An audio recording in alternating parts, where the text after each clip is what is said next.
ಬಾಂಗ್ಲಾದೇಶದಲ್ಲಿ ನಡೆದ ಹಿಂದೂ ಯುವಕ ಹತ್ಯೆ ಖಂಡಿಸಿ ಹಿಂದೂ ಸಂಘಟನೆ ಪ್ರತಿಭಟನೆ ನಡೆಸಿದೆ. ಶಿವಮೊಗ್ಗ ಜಿಲ್ಲೆಯ ಹೊಸನಗರ ತಾಲೂಕಿನ ರಿಪ್ಪಂಪೇಟೆಯಲ್ಲಿ ಬಾಂಗ್ಲಾದೇಶದ ಬಾವುಟ ತುಳಿದು ಬೆಂಕಿ ಹಚ್ಚಿ ಆಕ್ರೋಶ ವ್ಯಕ್ತಪಡಿಸಿದರು. ಹಿಂದೂ ವ್ಯಕ್ತಿಗೆ ನ್ಯಾಯ ಕೊಡಿಸಬೇಕು ಅಂತ ಕೇಂದ್ರ ಸರ್ಕಾರಕ್ಕೆ ಹಿಂದೂ ಜಾಗರಣ ವೇದಿಕೆಯ ಕಾರ್ಯಕರ್ತರು ಆಗ್ರಹಿಸಿದ್ದಾರೆ. ಬೆಂಗಳೂರಿನ ಚಿನ್ನಸ್ವಾಮಿ ಕ್ರೀಡಾಂಗಣದಲ್ಲಿ ವಿಜಯ್ ಹಜಾರೆ ಟ್ರೋಫಿ ಪಂದ್ಯ ರದ್ದಾಗಿಲ್ಲ ಅಂತ ಕಲಬುರಗಿಯಲ್ಲಿ ಕೆಎಸ್ಸಿಎ ಅಧ್ಯಕ್ಷ ವೆಂಕಟೇಶ್ ಪ್ರಸಾದ್ ಹೇಳಿಕೆ ಕೊಟ್ಟಿದ್ದಾರೆ. ಚಿನ್ನಸ್ವಾಮಿ ಕ್ರೀಡಾಂಗಣದಲ್ಲಿ ಪಂದ್ಯ ರದ್ದಾಗಿಲ್ಲ, ನಡೀತಾ ಇದೆ ಅಂತ ಹೇಳಿದ್ರು. ಚಿನ್ನಸ್ವಾಮಿ ಮೈದಾನದಲ್ಲಿ ಯಾಕೆ ಪಂದ್ಯ ನಡೀತಾ ಇಲ್ಲ ಎಂಬುದರ ಬಗ್ಗೆ ರಿಯಾಕ್ಟ್ ಕೂಡ ಮಾಡದ ವೆಂಕಟೇಶ್ ಪ್ರಸಾದ್ ಐಪಿಎಲ್ ಪಂದ್ಯ ನಡೆಯುವುದರ ಬಗ್ಗೆ ಯಾವುದೇ ಪ್ರತಿಕ್ರಿಯೆ ಕೂಡ ಕೊಡಲಿಲ್ಲ. ಶಬರಿಮಲೆ ದೇಗುಲದ ಬಾಗಿಲು ದ್ವಾರಪಾಲಕ ವಿಗ್ರಹಗಳ ಕವಚದ ಚಿನ್ನಕ್ಕೆ ಕನ್ನ ಹಾಕಿದ ಪ್ರಕರಣಕ್ಕೆ ಸಂಬಂಧಪಟ್ಟಂತೆ ಬಳ್ಳಾರಿಯ ಚಿನ್ನದ ವ್ಯಾಪಾರಿ ಸೇರಿ ಇಬ್ಬರನ್ನ ವಿಶೇಷ ತನಿಖಾ ತಂಡದ ಅಧಿಕಾರಿಗಳು ಬಂಧಿಸಿದರು. ಬಳ್ಳಾರಿಯ ರೊದ್ದಮ್ಮ ಜ್ಯುವೆಲ್ಲರಿ ಮಾಲೀಕ ಗೋವರ್ಧನ್ ಬಂಧಿಸಿ ತಿರುವನಂತಪುರದ ಕ್ರೈಮ್ ಬ್ರಾಂಚ್ಗೆ ಕರೆತಂದು ವಿಚಾರಣೆ ನಡೆಸಲಾಗಿತ್ತು. ಇದೀಗ ಪ್ರಕರಣದ ತನಿಖೆಯ ಭಾಗವಾಗಿ ಕೇರಳದ ಎಸ್ಐಟಿ ಟೀಮ್ ಬಳ್ಳಾರಿಗೆ ಆಗಮಿಸಿ ಬಂಧಿತನಾಗಿರುವ ಗೋವರ್ಧನ್ಗೆ ಸೇರಿದ ರೊದ್ದಮ್ಮ ಜ್ಯುವೆಲ್ಲರಿಯಲ್ಲಿ ಶೋಧ ನಡೆಸಿದೆ. 5 ಜನ ಎಸ್ಐಟಿ ಅಧಿಕಾರಿಗಳ ತಂಡದಿಂದ ಚಿನ್ನದ ಅಂಗಡಿಯಲ್ಲಿ ಶೋಧ ನಡೀತಾ ಇದೆ. ಈ ಹಿಂದೆಯೂ ಇದೇ ರೀತಿ ದಾಳಿ ನಡೆಸಿ ಶೋಧ ಕಾರ್ಯ ನಡೆಸಿತ್ತು. ಇದೀಗ ಮತ್ತೆ ಶೋಧ ನಡೆಸ್ತಾ ಇದ್ದು ಅಂಗಡಿಯ ಡೋರ್ ಕ್ಲೋಸ್ ಮಾಡಿ ಶೋಧ ನಡೆಸಿದೆ. ಅವಧಿ ಮುಗಿದ ಆಹಾರ ಉತ್ಪನ್ನಗಳ ಮಾರಾಟ ಮಾಡ್ತಾ ಇದ್ದ ಅಂಗಡಿಗಳಿಗೆ ಕೋಲಾರ ಜಿಲ್ಲೆಯ ಆಹಾರ ಸುರಕ್ಷತಾ ಅಧಿಕಾರಿಗಳು ದಂಡ ವಿಧಿಸಿದ್ದಾರೆ.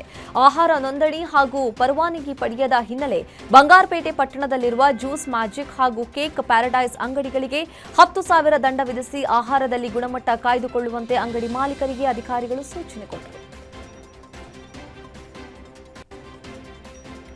ಚಿಕ್ಕಬಳ್ಳಾಪುರ ನಗರದ ಬಿಬಿ ರಸ್ತೆಯಲ್ಲಿರುವ ಎಯು ಜ್ಯುವೆಲ್ಲರೀಸ್ಗೆ ಕಳ್ಳರು ಬೀಗ ಜಡಿದು ಸುಮಾರು 3 ಕೋಟಿ ಮೌಲ್ಯದ 140 ಕೆಜಿ ಬೆಳ್ಳಿ ಆಭರಣಗಳನ್ನು ದರೋಡೆ ಮಾಡಿರುವ ಘಟನೆ ನಡೆದಿದೆ. ಅಲ್ಲದೆ 2 ಡಿವಿಆರ್ ಸಮೇತ ಪರಾರಿಯಾಗಿದ್ದಾರೆ. 3 ಕಳ್ಳರಿಂದಲೇ ದರೋಡೆ ನಡೆದಿದ್ದು ಕಳ್ಳರ ಕೃತ್ಯ ಸಿಸಿಟಿವಿಯಲ್ಲಿ ಸೆರೆಯಾಗಿದೆ. ರಾತ್ರಿ 12 ಗಂಟೆಗೆ 10 ನಿಮಿಷಕ್ಕೆ ಎಂಟ್ರಿ ಆಗಿದ್ದು 3 ಗಂಟೆ 10 ನಿಮಿಷಕ್ಕೆ ದರೋಡೆ ಮಾಡಿ ಎಸ್ಕೇಪ್ ಆಗಿದ್ದಾರೆ. 3 ಬ್ಯಾಗ್ಗಳಲ್ಲಿ 3 ಕೋಟಿ ಮೌಲ್ಯದ ಆಭರಣಗಳನ್ನು ಹೊತ್ತೊಯ್ದಿದ್ದಾರೆ. ಎಂದಿನಂತೆ ಅಂಗಡಿ ಸಿಬ್ಬಂದಿ ಬಾಗಿಲು ತೆಗೆಯಲು ಬಂದ ಸಂದರ್ಭದಲ್ಲಿ ಬಾಗಿಲು ಒಡೆದಿರುವುದು ಬೆಳಕಿಗೆ ಬಂದಿದೆ. ತಕ್ಷಣ ಪೊಲೀಸರಿಗೆ ಮಾಹಿತಿ ಕೊಟ್ಟಿದ್ದಾರೆ. ಪೊಲೀಸರು ಸ್ಥಳಕ್ಕೆ ಭೇಟಿ ಕೊಟ್ಟು ಪರಿಶೀಲಿಸಿದಾಗ ಚಿನ್ನದ ಅಂಗಡಿಯಲ್ಲಿ ಕಳ್ಳತನ ನಡೆದಿರುವುದು ಗೊತ್ತಾಗಿದೆ. ಚಾಲಕನ ನಿಯಂತ್ರಣ ತಪ್ಪಿ ಕಾರು ಕೆರೆಗೆ ಬಿದ್ದ ಪರಿಣಾಮ ಸ್ಥಳದಲ್ಲಿ ಯುವಕ ಮೃತಪಟ್ಟಿರುವ ಘಟನೆ ಶಿವಮೊಗ್ಗ ಜಿಲ್ಲೆಯ ಸೊರಬ ತಾಲೂಕಿನ ಹಿರೇಕಂಬೂರು ಗ್ರಾಮದಲ್ಲಿ ನಡೆದಿದೆ.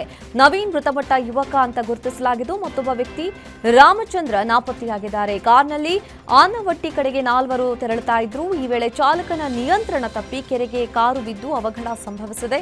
ಘಟನೆಯಲ್ಲಿ ರುದ್ರೇಶ್ ಹಾಗೂ ಮಂಜುನಾಥ್ ಪ್ರಾಣಾಪಾಯದಿಂದ ಪಾರಾಗಿದ್ದು ನಾಪತ್ತೆಯಾದ ವ್ಯಕ್ತಿಗಾಗಿ ಪೊಲೀಸರು ಹುಡುಕಾಟ ನಡೆಸ್ತಾ ಇದ್ದಾರೆ. ಇನ್ನು ಘಟನೆ ಸಂಬಂಧ ಆನವಟ್ಟಿ ಪೊಲೀಸ್ ಠಾಣೆಯಲ್ಲಿ ಪ್ರಕರಣ ದಾಖಲಾಗಿದೆ. ರಿಮ್ಸ್ ಆಸ್ಪತ್ರೆಯ ನರ್ಸಿಂಗ್ ಆಫೀಸರ್ ಅನುಮಾನಾಸ್ಪದವಾಗಿ ಮೃತಪಟ್ಟಿರುವ ಘಟನೆ ರಾಯಚೂರು ಜಿಲ್ಲೆಯ ಲಿಂಗಸಗೂರು ತಾಲೂಕಿನ ಹಟ್ಟಿ ಪಟ್ಟಣದಲ್ಲಿ ನಡೆದಿದೆ. ಜ್ಯೋತಿ ಮೃತಪಟ್ಟ ನರ್ಸಿಂಗ್ ಆಫೀಸರ್ ಅಂತ ಗುರುತಿಸಲಾಗಿದೆ. ಜ್ಯೋತಿ ಜ್ಞಾನಮೂರ್ತಿ ಎಂಬುವರನ್ನ ಪ್ರೀತಿಸ್ತಾ ಇದ್ರು. ಕಳೆದ 4-5 ದಿನಗಳ ಹಿಂದೆ ಜ್ಯೋತಿಯನ್ನ ಜ್ಞಾನಮೂರ್ತಿ ಅವಾಯ್ಡ್ ಮಾಡ್ತಾ ಇದ್ದ. ಆ ಹಿನ್ನೆಲೆಯಲ್ಲಿ ಮನನೊಂದು ಜ್ಯೋತಿ ಆತ್ಮಹತ್ಯೆ ಮಾಡಿಕೊಂಡಿರುವ ಶಂಕೆ ವ್ಯಕ್ತವಾಗಿದೆ. ಇದು ಆತ್ಮಹತ್ಯೆಯಲ್ಲ, ಕೊಲೆ ಅಂತ ಆರೋಪಿಸಿದ ಮೃತಳ ಕುಟುಂಬಸ್ಥರು ಹಟ್ಟಿ ಪೊಲೀಸ್ ಠಾಣೆ ಎದುರು ಶವ ಬಿಟ್ಟು ಪ್ರತಿಭಟನೆ ನಡೆಸಿದ್ದಾರೆ. ಜ್ಞಾನಮೂರ್ತಿ ಹಾಗೂ ಆತನ ಕುಟುಂಬಸ್ಥರ ವಿರುದ್ಧ ಹಟ್ಟಿ ಪೊಲೀಸ್ ಠಾಣೆಯಲ್ಲಿ ಪೋಷಕರು ದೂರು ಕೊಟ್ಟಿದ್ದಾರೆ. ಕಾವೇರಿ ನದಿಯಲ್ಲಿ ಮುಳುಗಿ ಬಿಸಿಎ ವಿದ್ಯಾರ್ಥಿ ಮೃತಪಟ್ಟಿರುವ ಘಟನೆ ಮಂಡ್ಯ ಜಿಲ್ಲೆಯ ಶ್ರೀರಂಗಪಟ್ಟಣ ತಾಲೂಕಿನ ಚಿಕ್ಕರಾಯಹಳ್ಳಿ ಗ್ರಾಮದಲ್ಲಿ ನಡೆದಿದೆ. ಮೈಸೂರಿನ ಮಹಾಜನ ಕಾಲೇಜಿನ ವಿದ್ಯಾರ್ಥಿ ರಿತಕ್ ಕುಟ್ಟಪ್ಪ ಮೃತ ದುರ್ದೈವಿಯಾಗಿದ್ದು ನಿನ್ನೆ ಸ್ನೇಹಿತರೊಂದಿಗೆ ಕಾವೇರಿ ನದಿ ಬಳಿ ಬಂದು ಈಜಲು ಹೋದಾಗ ದುರ್ಘಟನೆ ಸಂಭವಿಸಿದೆ.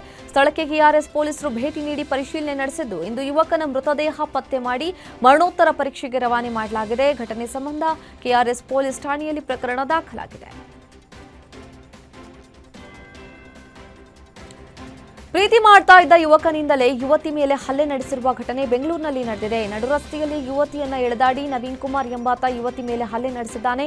2024ರಲ್ಲಿ ಇನ್ಸ್ಟಾಗ್ರಾಂನಲ್ಲಿ ಪರಿಚಯವಾಗಿದ್ದ ಯುವತಿಗೆ ಫೋನ್ ಹಾಗೂ ಮೆಸೇಜ್ ಮೂಲಕ ನಿರಂತರ ಸಂಪರ್ಕದಲ್ಲಿದ್ದ. ಪ್ರೀತಿ ಮಾಡುವಂತ ಯುವತಿಯ ಹಿಂದೆ ಬಿದ್ದಿದ್ದ. ಇಬ್ಬರ ಮಧ್ಯೆ ಪ್ರೀತಿ ಮತ್ತು ಹಣಕಾಸು ವಿಚಾರದ ಬಗ್ಗೆ ವೈಮನಸ್ಸು ಉಂಟಾಗಿ ಯುವತಿಯ ಪಿಜಿ ಬಳಿ ಬಂದ ನವೀನ್ ಯುವತಿಯನ್ನ ಎಳೆದಾಡಿ ಹಲ್ಲೆ ನಡೆಸಿದ್ದಾನೆ. ಇದೀಗ ಜ್ಞಾನಭಾರತಿ ಪೊಲೀಸರು ಆರೋಪಿ ನವೀನ್ ಅನ್ನು ವಶಕ್ಕೆ ಪಡೆದಿದ್ದಾರೆ. ಕಿರುಸೇತುವೆಗೆ ಕಾರು ಡಿಕ್ಕಿಯಾಗಿ ಇಬ್ಬರು ಮಹಿಳೆಯರು ಸೇರಿ ಮೂವರು ಸ್ಥಳದಲ್ಲೇ ಮೃತಪಟ್ಟಿರುವ ಘಟನೆ ಬಳ್ಳಾರಿ ಸಿರುಗುಪ್ಪ ರಸ್ತೆಯಲ್ಲಿ ನಡೆದಿದೆ. ಮೂವರು ಸಾವನ್ನಪ್ಪಿದ್ದು ಇಬ್ಬರು ಗಂಭೀರವಾಗಿ ಗಾಯಗೊಂಡಿದ್ದಾರೆ. ನಿಟ್ಟೂರು ಗ್ರಾಮದ ಒಂದೇ ಕುಟುಂಬದ 5 ಕಾರ್ನಲ್ಲಿ ಪ್ರಯಾಣಿಸ್ತಾ ಇದ್ರು ಅಂತ ತಿಳಿದು ಬಂದಿದೆ. ಕಳೆದ 4 ದಿನದ ಹಿಂದೆ ತಮಿಳುನಾಡಿನ ದೇವಸ್ಥಾನಕ್ಕೆ ತೆರಳಿದ್ರು. ಬಳಿಕ ವಾಪಸ್ ಬರುವಾಗ ಈ ಅವಘಡ ಸಂಭವಿಸಿದೆ. ಚಾಲಕನ ನಿದ್ದೆ ಮಂಪರು ಮತ್ತು ಮಂಜುಗಟ್ಟಿದ ವಾತಾವರಣ ಹಿನ್ನೆಲೆಯಲ್ಲಿ ರಸ್ತೆ ಕಾಣದೆ ಬೆಳಗ್ಗೆ 5 ಗಂಟೆ ಕಿರುಸೇತುವೆಗೆ ಕಾರು ಡಿಕ್ಕಿಯಾಗಿದೆ. ಇನ್ನು ಸ್ಥಳಕ್ಕೆ ಪೊಲೀಸರು ಭೇಟಿ ನೀಡಿ ಪರಿಶೀಲನೆ ನಡೆಸಿದ್ದಾರೆ.